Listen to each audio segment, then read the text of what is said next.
¿Qué hacemos con Grecia? Grecia debe 700.000 millones de euros, una situación por el estilo, rasguñando los 700.000 millones de euros. Que nadie se los podría imaginar. Es impagable, o sea, ya de antemano es impagable. Decía Angela Merkel esta semana, o le hacen una quita a este país, o este país se va a la quiebra completo. Es tan sencillo como eso. Y la quita que se propone es de cerca del 80%. Le perdonan la deuda en un 80% a Grecia. Y de todas maneras le aprietan el cinturón por los siguientes 10 años.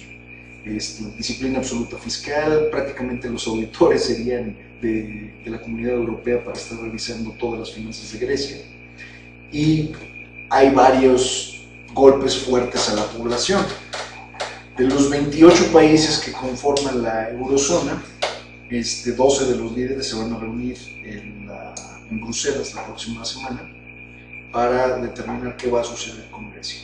Mira, yo leí una crónica de un economista estaba haciendo un paralelismo y decía que había un paralelismo entre esta crisis, la crisis griega, la crisis mexicana en determinado momento y las crisis que ha vivido la Argentina, en que los tres países han hecho o han efectuado históricamente un rescate con fondos públicos de cuestiones privadas, de entes privados. Entonces, el paralelismo tenía que ver con Grecia, con que se ha rescatado también en determinado momento a grupúsculos económicos de la parte privada y eso incidió también en la deuda.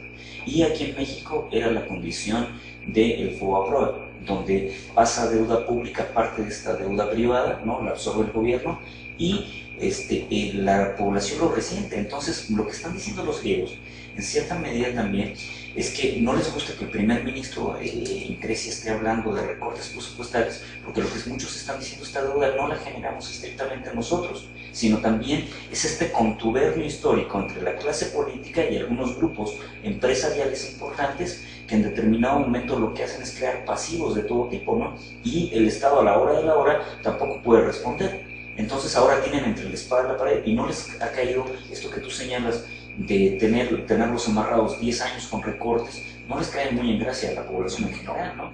Pero es que la población lo que entiende es que el villano son los 28 países que conforman la zona euro y la solución pragmática del griego promedio y a la tomada de cerca del 65% de la población dice, sácame de la zona, sácame de la eurozona, vuelvan los dracmas y se acabó el asunto. El problema es que ahorita si tú vuelves a publicar, bueno, si vuelves a imprimir y acuñar dracmas, el dracma no vale nada.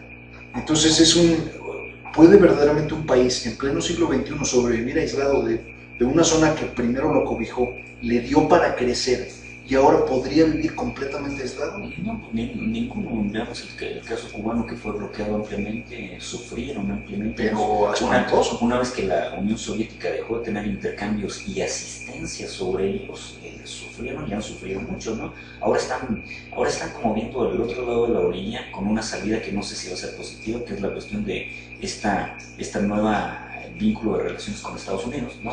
Sí, esta semana, que el 20 de julio. Se acaba de abrir las embajadas se abren el 20 de julio. Es histórico, ¿no? Sí, claro. Una condición histórica. Pero en el caso de Grecia, me parece que tampoco para la Comunidad Económica Europea no lo van a soltar así, inclusive por una cuestión geopolítica, tampoco es tan fácil que lo suelten. O por el precedente, finalmente. El precedente no les conviene. Pero aún así es un problema, digo, si finalmente el 70% de la población dice que va a incumplir abiertamente y va a protestar y no va a meterse en cintura con todas las disposiciones que le marca la Comunidad Europea, ¿qué haces cuando el niño no quiere comerse la sopa? ¿Le das un chingadazo o lo dejas ahí sentado y dices, haz con tu vida un poco? Yo no lo creo, porque puede reventar inclusive Grecia ha tenido presencia, evidentemente. Creo que inclusive el partido que está en el gobierno es un partido de izquierda. Total izquierda. Claro, entonces no creo que le convenga mucho a la ECU ponerse ripioso con esto. ¿No? Yo lo que sí creo es que, otra vez, es una medida muy populista y muy cobarde. ¿Y hasta dónde tan lejano está España? Eso es muy cierto. ¿Hasta dónde tan lejano está España? No mucho. Se ha manejado con total desorden. Entonces, sí, como dices tú, bueno, a lo mejor es una medida populista, ¿no? O sea, van a condonar 80% de deuda Y también América Latina preguntaría, bueno, ¿y las deudas que tenemos nosotros con ustedes? Perdónamela a mí pues, también. ¿Por qué no me condonas el 80%? Sí, claro.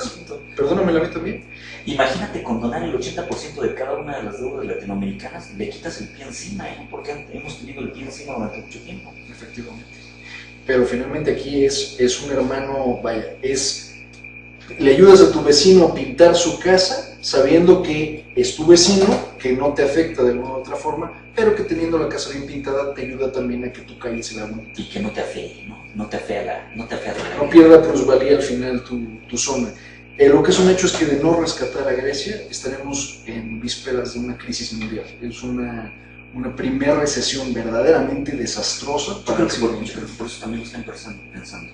Merkel ya sentó finalmente su postura, ella y Hollande. Hollande y Merkel dicen que al menos ellos sí van a salvar a... No, y aparte, bueno, ellos dos como economías centrales son muy fuertes, sobre todo Alemania es bastante fuerte en Europa como economía, entonces yo creo que es una postura que puede sentar el presidente, que las demás, el resto, también digan, bueno, vamos con esta misma iniciativa, ¿no?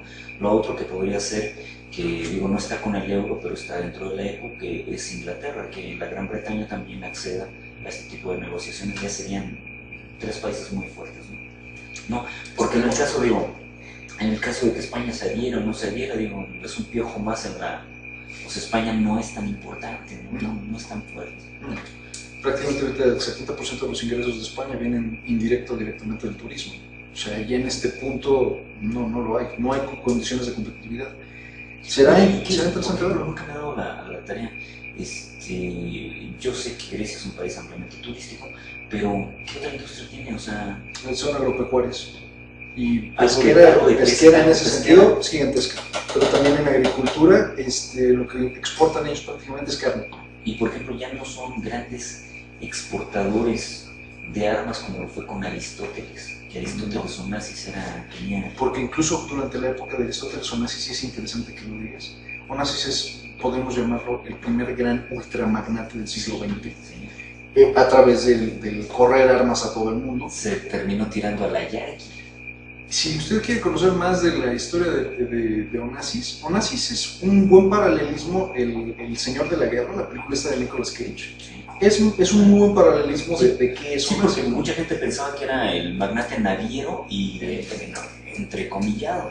No, él hizo su dinero de mover armas. Pero lo curioso es que las armas no las producían en Grecia.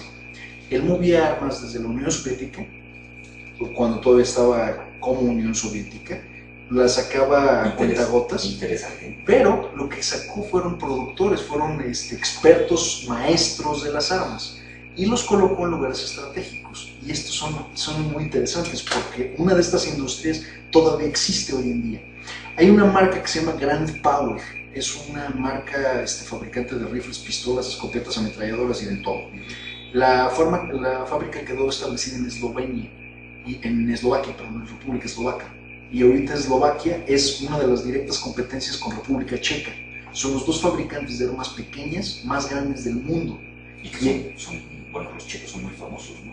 Los checos son sinónimo de calidad, pero los eslovacos se crearon a partir de Onassis, y Onassis mudó sus fábricas, por así decirlo, las empezó en Eslovaquia y los países circunvecinos, para no tenerlos en Grecia, porque no quería, aparte de todo, era un nacionalista absurdo y decía, yo no quiero fabricantes de armas en Grecia, porque Grecia es capaz de destruirse sola. Entonces sus armas venían o de Rusia, o de República Checa, o de Eslovaquia, y se distribuían a toda África, que era generalmente donde había conflictos. Por ironías.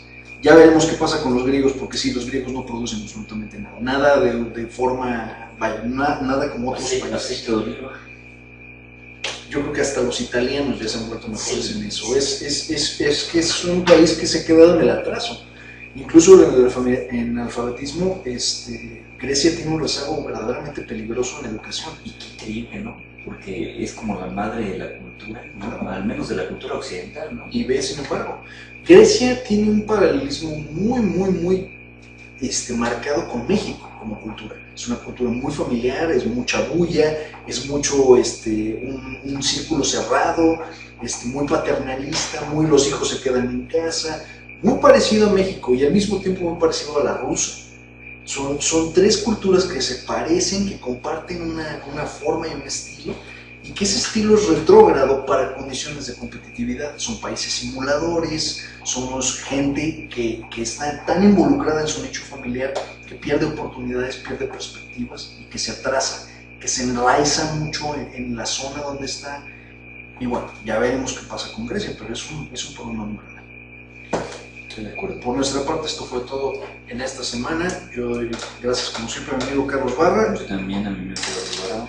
Doy el correo, el de Carlos es barra-carlos@hotmail.com. el mío es Gerardo-Alvarado-Hierro. ¿Qué canción?